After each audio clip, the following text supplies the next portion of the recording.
Vamos a conversar con Federico Domínguez, economista. Federico, gracias por venir aquí a Más Alta la Tarde. Quiero preguntarte por el consumo. ¿Cuánto influye el consumo a la hora de analizar el comportamiento de una economía en lo micro y en lo macro? ¿Y qué situación hoy permite analizar desde el consumo argentino en lo que es el panorama de nuestro país? Sí, a ver, tenemos que ver un poco cuál es la película, ¿no? Desde que asumió el gobierno, lo que tuvimos fue una fuerte baja de la inflación, la proyectada para este año, dependiendo quién es el que hace la proyección, es entre el 15 y el 20%, algunas proyecciones pueden dar un poco más alta, pero lo que permitió eso en el último año fue una recuperación del salario real, que tuvo una fuerte caída a fines del 2023, a principios del 2024, pero desde abril todos los meses se está recuperando.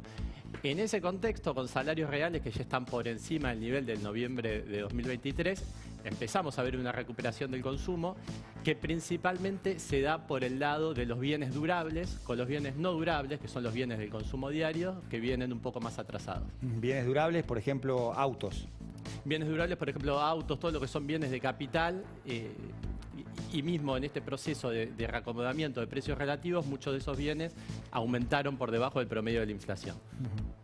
Con relación a el consumo, hablo de alimentos, bebidas y hasta incluso podemos ir bienes y servicios, que es otro tipo de consumo y otra relación.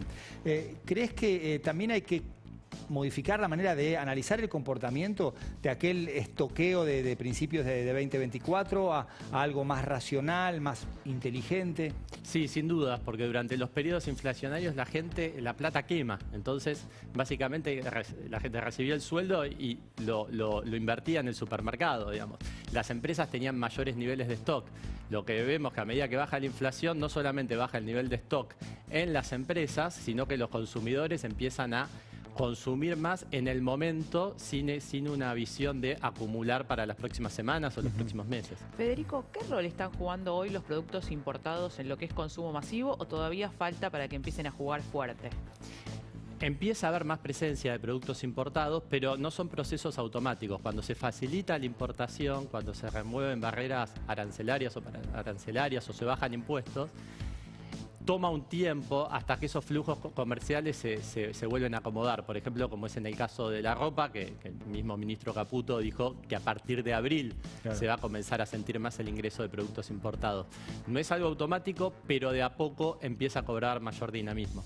Y hay mucha diferencia ahí entre los productos, porque también lo que dicen desde las diferentes cámaras, en la ropa puntualmente, dijeron que no va a haber mucha diferencia de precios por el rol que juegan los impuestos, tanto nacionales como provinciales.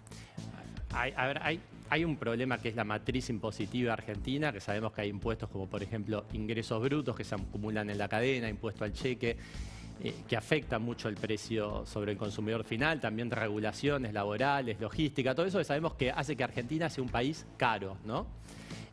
Pero al mismo tiempo todavía los productos importados tienen una carga impositiva muy significativa porque hay muchas retenciones en cuanto a IVA, ganancias que se hacen cuando un producto ingresa a Argentina que hace que su precio de venta sea bastante más elevado. Por eso el principal objetivo del gobierno este año en lo que tiene que ver con impositivo es presionar a provincias y municipios para que recorten los impuestos que están cargando, no las tasas en realidad. Exactamente, porque el gobierno dejó claro que los principales impuestos a reducir los próximos a nivel federal son las retenciones y el impuesto al cheque, ¿no? Después de haber eliminado el impuesto país. Va sobre todo los impuestos distorsivos que generan pérdida de competitividad. Pero después tenés, como bien decís, el problema de los tributos provinciales y municipales, principalmente ingresos brutos y las tasas de seguridad e higiene que son muy elevadas. Sí, Macri hizo un pacto fiscal que después Alberto Fernández desmontó y los gobernadores, por supuesto. ¿Cuánto puede influir, cuánto puede meterse? La respuesta creo que ya está o se desprende de la pregunta. El Gobierno Nacional con las políticas impositivas provinciales, porque ingresos brutos es una decisión del gobierno de cada provincia. El presidente Milei habló de IVAs provinciales también, buscando simplificar el régimen impositivo. Suena a muy buena música. No sé si es tan fácil llevarla del pentagrama al estudio de grabación. Y yo creo que lo principal que logró el gobierno es ganar la batalla cultural, Sí. en el sentido de que las personas comienzan a ser conscientes que lo que gasta el Estado sale de su bolsillo. Y que hay impuestos que, aunque no se vean, repercuten les quitan poder de compra, como decíamos, de ingresos brutos. Eso yo creo que ya se instaló en la agenda. Ahora, en cuanto a herramientas para presionar a las provincias para que reduzcan impuestos, el gobierno, la realidad es que no tiene muchas. No. Simplemente visibilizar y exponer los abusos que suceden en muchos distritos.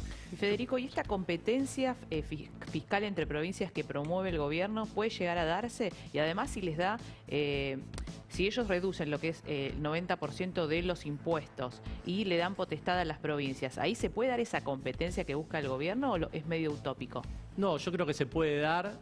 A ver, seguramente el modelo que tiene el gobierno en la cabeza es el de Estados Unidos, donde vos Sí. no tenés un IVA, sino que tenés un state tax, que es el impuesto Sí. al consumo en cada estado. Entonces los estados compiten. Y que no aplica al segmento de bienes, perdón, de consumo básico, digamos, incluso en ropa, digamos. Exacto, y sobre todo que no se acumula en la cadena. Eso es lo más importante, porque el IVA recauda más o menos 7 puntos del PBI. Ingresos brutos recauda más de 3,5, con una alícuota que es mucho más baja. Eso lo que nos dice es que el impuesto se acumula en la cadena, que la verdadera alícuota de ingresos brutos no es 4 o 5, sino que es 10 o 11. ¿no?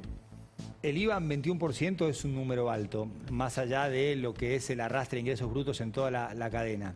Desde el punto de vista político y sobre todo desde el punto de vista económico de las cuentas nacionales, ¿es viable bajar este 21%?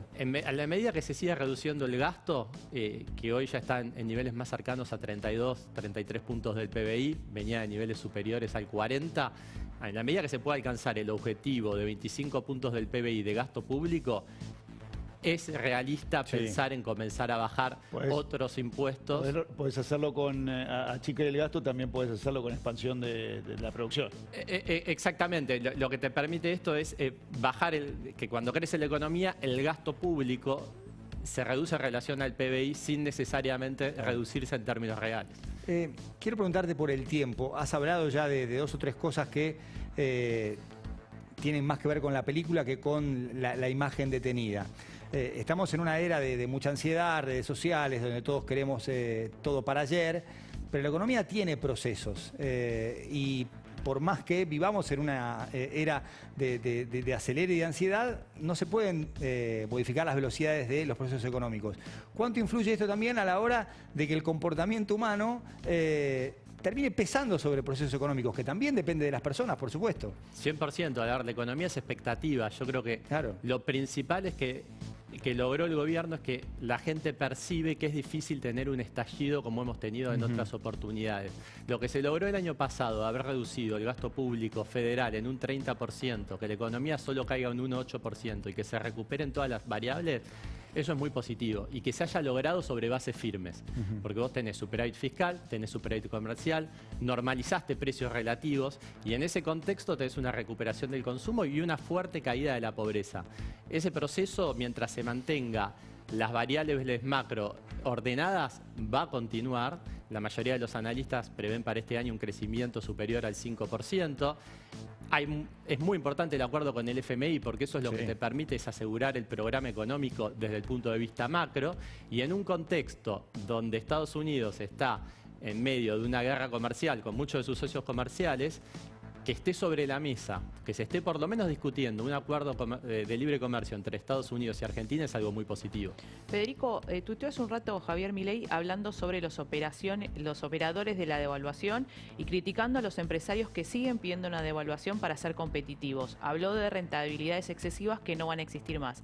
¿Cuál es el enfoque que vos tenés respecto a una posible devaluación y qué puede pasar con estas empresas que hoy están teniendo problemas, ¿no?, para vender, con suspensiones, con despidos?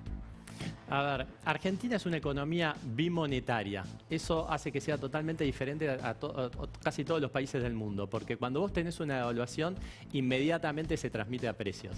Entonces, la competitividad no se gana con devaluación, se gana con menores impuestos, menores regulaciones y mejor infraestructura. Ese es el problema de fondo de Argentina. En ese contexto, Argentina tiene una gran oportunidad. Somos un país que los últimos 200 años vivió del campo. Fue el único sector que logró generar un dinamismo exportador significativo.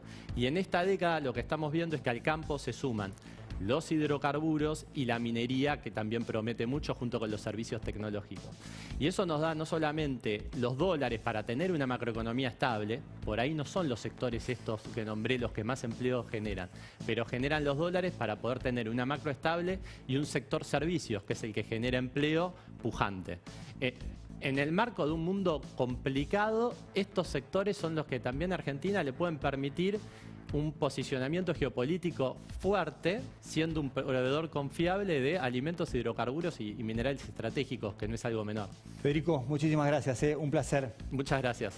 Maxi Sardi. Sí. UPD es último primer día, Sí. una costumbre bastante nueva, no digo que haya nacido el año pasado, tendrá 5, 7 años de antigüedad, que nos involucra a todos, como padres de hijos adolescentes.